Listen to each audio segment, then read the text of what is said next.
certainly life has changed. It's just incredibly busy, but I really value being able to do normal things. So yes, I do still drive from time to time. It doesn't, the wonderful police officers who spend time with me, I don't think appreciate that, but I do still drive.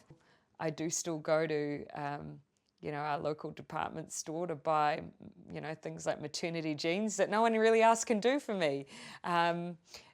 Getting stopped in the middle of the lingerie section when you're trying to stock up on a few things by someone, an older man who wants a selfie, is a little bit awkward.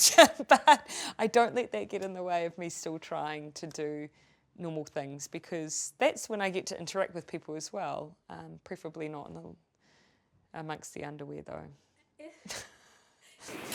Lovely, and straight down the camera as well, thank you.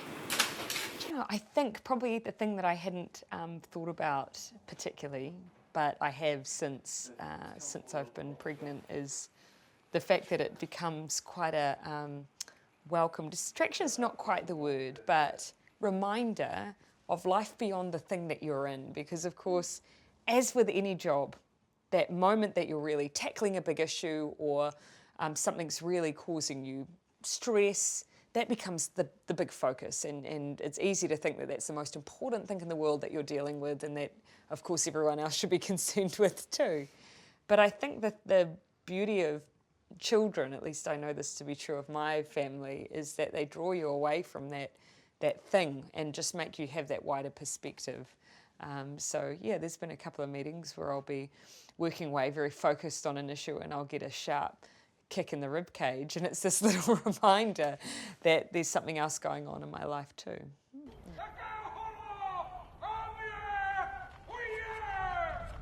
What else can you tell us about what you spoke with Obama about?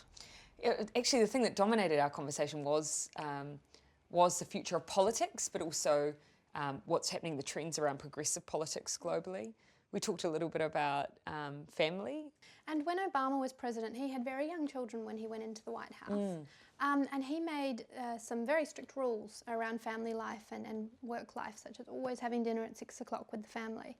Did you talk about anything like that, things you might like to adopt when you sort of embark on that period of your life? No, I did ask him about how he dealt with guilt, and probably that was one of the ways, but I think,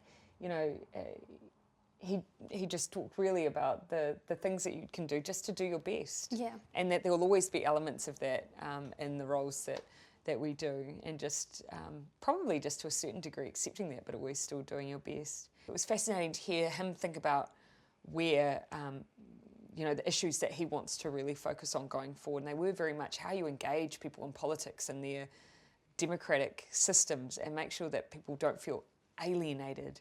You have been called the anti-Trump by Vogue magazine recently, and you've called him an unorthodox leader. Do you think Trump is misunderstood in his views on women, or do you think he is sexist and demeans women? I think everyone will probably have their own perspective on that. I know what I feel comfortable with, and so when that comes to the way that we portray women, for me, it's just how would I like to be treated? How would I like to be talked about? How would I like my mother to be treated and talked about? And that's a lens that I apply. Can't change the way anyone else behaves, though. Do you think, in hard economic terms, Brexit is a mistake for Britain, irrespective of whether it was a choice of the people? Yeah, I mean, major decisions like that, of course, I watch with interest, and everyone, I can't deny holding opinions, but I'm very mindful of the fact that, I represent New Zealand internationally, and I engage with other countries as New Zealand's representative, and those issues ultimately are ones made by democratic countries who we engage with and will continue to engage with, regardless of the decisions that they'll make, for instance, on things like EU membership. What I do know is that in the wake of that, it's really incumbent on me to make sure that I promote New Zealand's interest in that new environment that the UK is operating in, which is why we've put our hand up and said, look, obviously you've got a lot of work to do yet, but when you're in a position to be negotiating free trade agreements, then we've got our hand up, we're ready and waiting. Do you think the transitioning of the throne may be an appropriate time to explore New Zealand becoming a republic, and is that something you're interested in?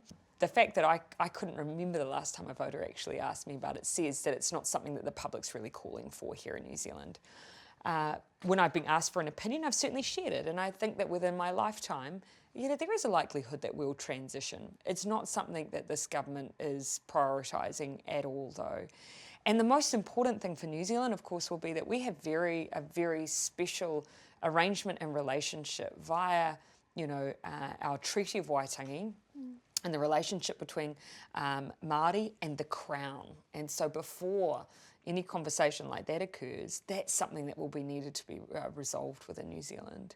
I like that phrase, unique perspective. With you in charge now, what do you see New Zealand's unique perspective being?